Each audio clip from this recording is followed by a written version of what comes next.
Imana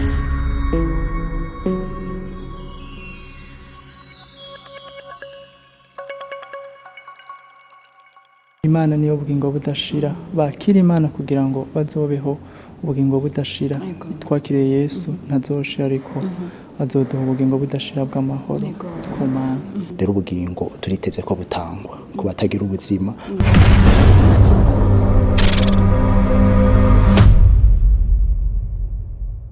Biboneka nk'uko umego muri bariko barabitegura kandi babiri hafi cyane mufise nico mwabwira abandi niki navuga mushobora gutumirira abandi bivanye n'ico ubona nigere mukuritegura.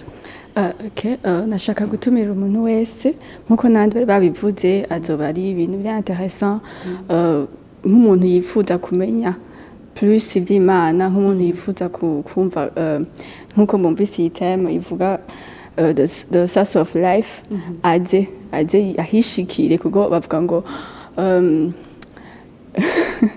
ngo ijisho gushimira umugeni ijisho ryiwe ntiri gushimira umugeni donc barahaye ikaze bose baje ego karibu mwese murakoze.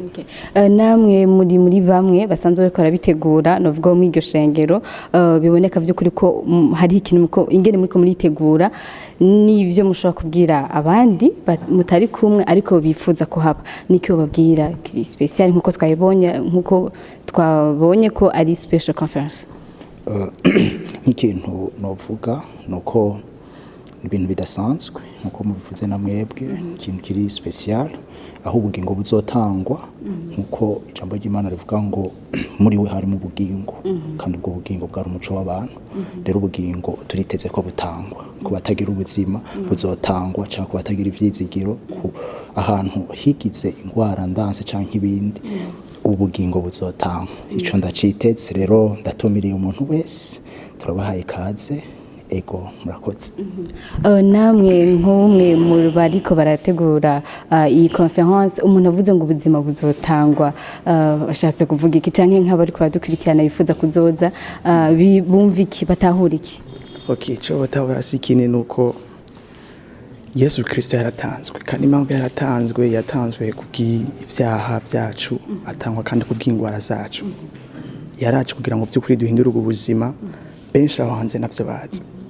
Rero niyo mpamvu by'ukuri twizera yuko abazohishikira bazohabwa ubuzima kandi ubuzima busagutse kuko yavuze ngo nta kindi kizana umusuma atari ukwiba kwica gutikiza ngo ariko je nazanywe no gutanga ubugingo ndabutange busagutse. Rero abazoba baje bazohabwa ubugingo kandi babuhabwe busagutse. Niyo mpamvu dutumirireho abagwayi uburyo bwose abarushe mu mitima abakomeretse n'abafise inyota z'ibindi bintu kuko inyota ni nyinshi ariko ikimara inyota ni kimwe ni Yesu gusa. Niyo mpamvu vy'ukuri tubatumiriye abantu bwoko bwose hazoba hari ubushobozi bw'Imana hazoba ari ubwiza bw'Imana hazoba ari ibintu bidasanzwe cyane nizera ko namwe muzobibona nimwayishikira. Ndabashimire cyane kuko mushoboye gutera abandi nkuko mubibona hazoba hari amageneration yose kandi namwe ndabifurize imiteguro myiza. Murakoze cyane. Imiteguro myiza murakoze. Imiteguro myiza naho mubaye surtout ko ari vendredi samedi ni misi toroshe turi mu vacances turi muci hari ibintu byinshi bitandukanye mwitegure vy'ukuri mwe muyara bashoboze kugira hazohara amavuta cyane turiteze ibirenze gose kandi turaze neza ko Imana nitatetereza zokora ibirenze ivyo twimvira n'ivyo twisaba. Nkuko musanzwe mubizi hariho benshi batigera mva ko bafise iyo inyota mu buryo bw'impemu kumva bohazwa vy'ukuri bakaronka ubuzima busagutse ubuzima bwuzuye. Mw'iyi conference bose baratumiwe ashatse kuvuga bakirijwe badakijijwe. Conference bose baratumiwe arabakijijwe uraza umuntu yakijijwe yama nawe arondera kugaburira umutima wiwe abataramenya Imana nabo nyene barakarabishijwe ni karibu canka bifuza kumenya ivyo bintu natwe dukurikira iyo Mana dukurikira ni karibu turatumiye abantu bose idini rimwe ryose nta numwe yimiriwe turashaka kubabona muri benshi kubabona bari ku bwinshi antuka abato abakuze bose turashaka kubabona muri ivyo bikorana. Murakoze cyane. Ni conference sanzwe izobera he uhavugana neza nubwo bisanzwe biko kuri afishe. Bon, conférence izobera kuri Pacific Hotel. Ano Pacific Hotel aho itumbereye ikurikirana na bar restaurant bita Chateau Neuf kabari ex la Perouse. Rero birakurikirana bira en face. Nk'abasanzwe baratumiwe.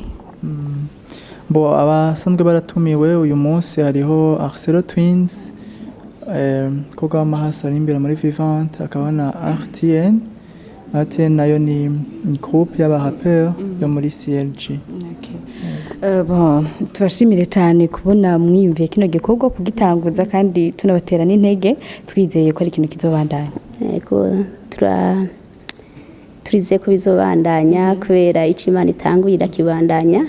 Kubisanzwe sigikoka twebwe tuba tuvuga ngo ni cacu nitwe tuyikora ariko nivyo Imana yadusize ku mutima kandi Imana igushize ikintu ku mutima ni kirangura twebwe gusa turemera tukagenda ikadufata ukuboko hama ikadushoboza kandi turizeye ko azobera bitangaza ababoshwe bazobohoka eka no kumenya iyo Mana gusumba baze twigishanye ivyo tumaze kumenya hama dusengeranire tuzogira ibihe byiza cyane byo guhimbaza no